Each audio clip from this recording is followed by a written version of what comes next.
Welcome. This is Chico Chad, and we are in Orange City. So, welcome to Orange City.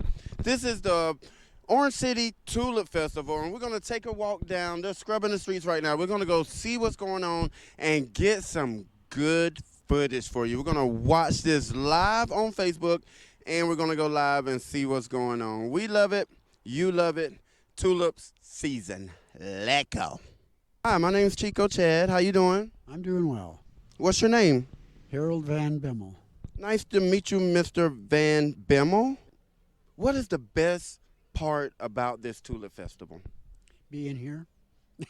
It is. I could feel the energy when we drove down the street. It's just welcoming, very welcoming. How big is this town? About 6,500. What do you do for a living? I'm retired. So what do you do for a living? I do as little as possible. I love it. I love it. So what's your first stop? I'm looking for some great bratwurst. Do they have bratwurst out here? I think they do, but I would say it's about 2 blocks down. Okay. And there should be some there. Is there any goodies that you could recommend for an out-of-towner like myself? Yeah, there's a little, about 2 blocks down, you go another half a block, and there's a little, what they call the white store, and they got what they call puffed cheese, which are little pancake type things, and very delicious. Got to try some. All right. Thank you so much.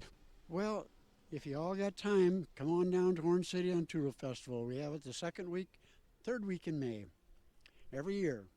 So come on down and join in the festivities. All right. There you have it, folks. Chico Chad has brought you more.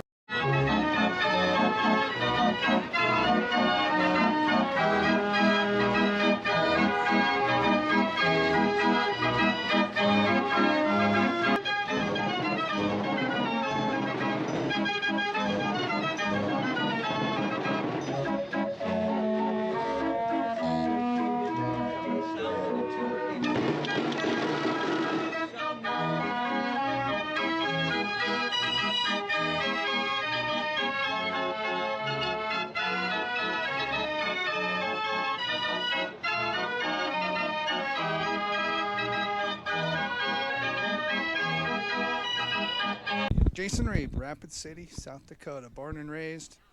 I went to college, ended up in Las Vegas as a teacher. Taught for 22 years. Bounced Las Vegas, all over Wyoming, ended back up in Rapid where I'm from. 2 years ago I decided education isn't where it is. I went into this field. So I was a shop teacher, so it's really easy transition. And so I make all of this wooden stuff, products, whiskey boxes, wine boxes, cutting boards. The crazy part is I taught kids how to do every bit of this stuff that I currently do. Some figured it out, some didn't. So it was pretty cool. And so I've been on the road. June is my second year doing this. I travel roughly 26 shows a year, 8 different states, as far as southern Missouri, western Indiana, North Dakota, Minnesota, Iowa, Nebraska, Kansas, all over the place. So, What's your biggest seller? I would say the beer ones. That's my call. My biggest sellers are my fun, if you want to come this way, Yes. my biggest sellers would be my fun-shaped cutting boards. Wow. Cutting board, cheese board, charcuterie board. Pop them in the fridge, get them cold, and now you got a cool serving thing when you do a party. That is awesome. And that is a great idea. And then I have transitioned. Then my number 2 would be my whiskey Okay. and wine boxes. The cool thing with those is here's your panel. You slide it up, slot for shot glasses. Yes. Throw some fairy lights in there and you got a really cool glowing box. Yes. That is So, awesome. And the fun new product is my little Christmas ornament. Oh, we saw the Christmas tree. Yep. Beautiful. So the Christmas ornament for your single shot shooter is my adult tipsy tree. They when I'm- definitely getting one. And then I do a lot of my American flags are new. Yes.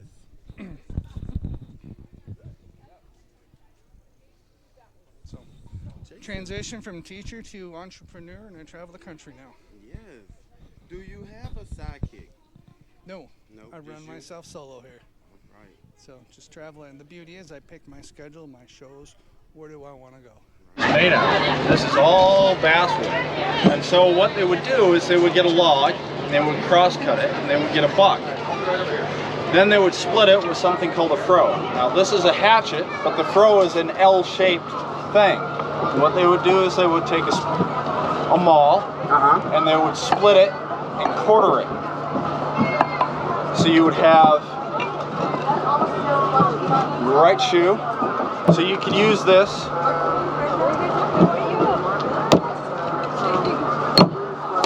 and hatchet this and make big chunks.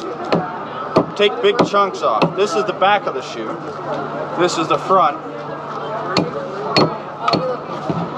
And then after you get most of it down, you can switch to a lighter hatchet. This is a double beveled hatchet to get the nice curves of the wooden shoe, like this part right here. That takes a lot. You can't use a single beveled hatchet because you just wind up slicing parts of that off. So you can, what you use is your stock knife. Now this may look familiar because it looks exactly and acts exactly like a paper cutter you would have in school, right? Your teacher would cut paper, like the construction paper, works exactly the same way. It's just a big, heavy blade on a lever, and all you got to do is pick it up, put it down. Pick it up, put it down. Pick it up, put it down. Pick it up, put it down. Now, I haven't said we dried out the wood yet, did we? We haven't. The reason is it's a lot easier to work.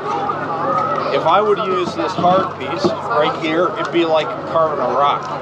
And nobody wants to do that unless it's the end of your life. So then, you carve out. I'm working on the nose right here. And you'd carve that out. And by the end, you'd have a nice shapely form. Chico Chad. And Chico, what's happening here today in Orange City, Iowa? We have a tulip festival going on. And what is that exactly for folks that might not know? A tulip festival is where they celebrate, like a spring festival. The celebration of spring tulips, they came from Holland, Dutch. It's a Dutch celebration, from what I understand. And you know, with this Dutch celebration, there's Dutch costumes, Dutch people of all kinds, Dutch food, Dutch everything going on here. So this is more of a celebration of this Dutch community. What do you think makes it so special year after year? The community, of course.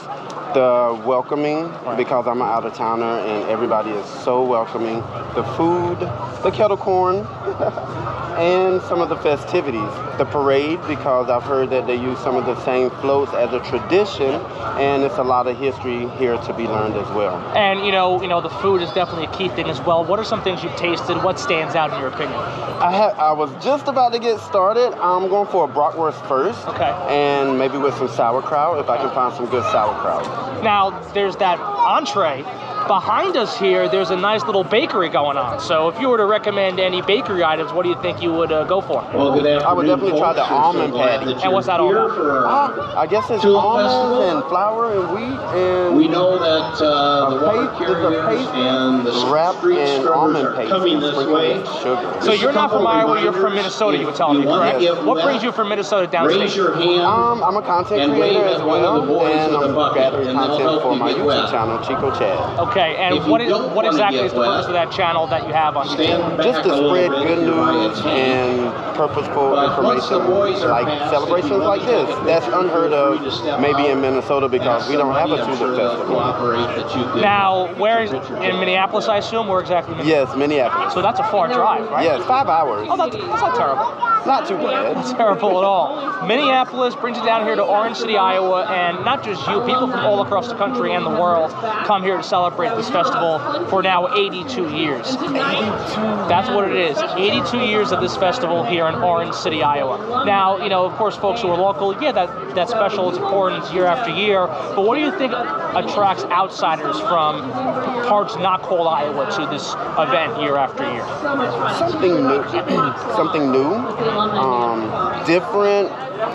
Want to try new food. Want to try new cultures.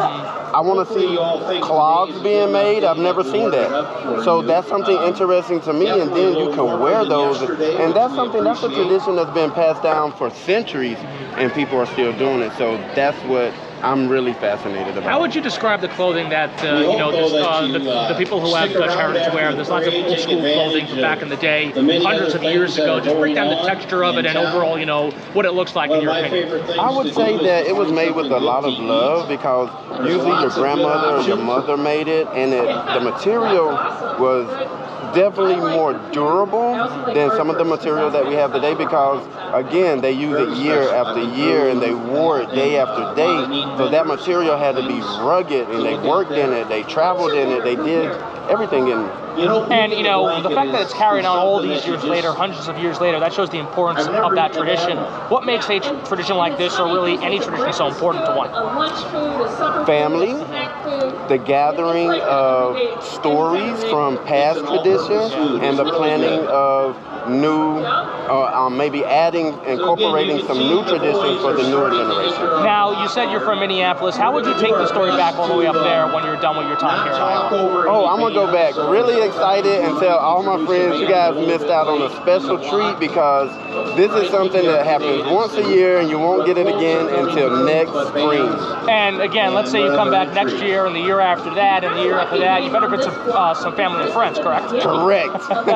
You know, again, it's a great environment here. About 10,000 people, they say, in this crazy atmosphere. A lot of people in general. You know, the way it looks around with people with lawn chairs out and having a good old time reminds me of a July 4th parade, with all the parades going on here and people showing off their culture, correct? Yeah, it does. Once you say that, it does put you in right at July 4th. With all we need is some fireworks.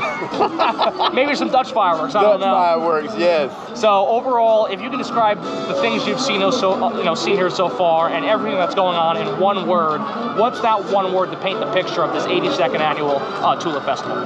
Spectacular.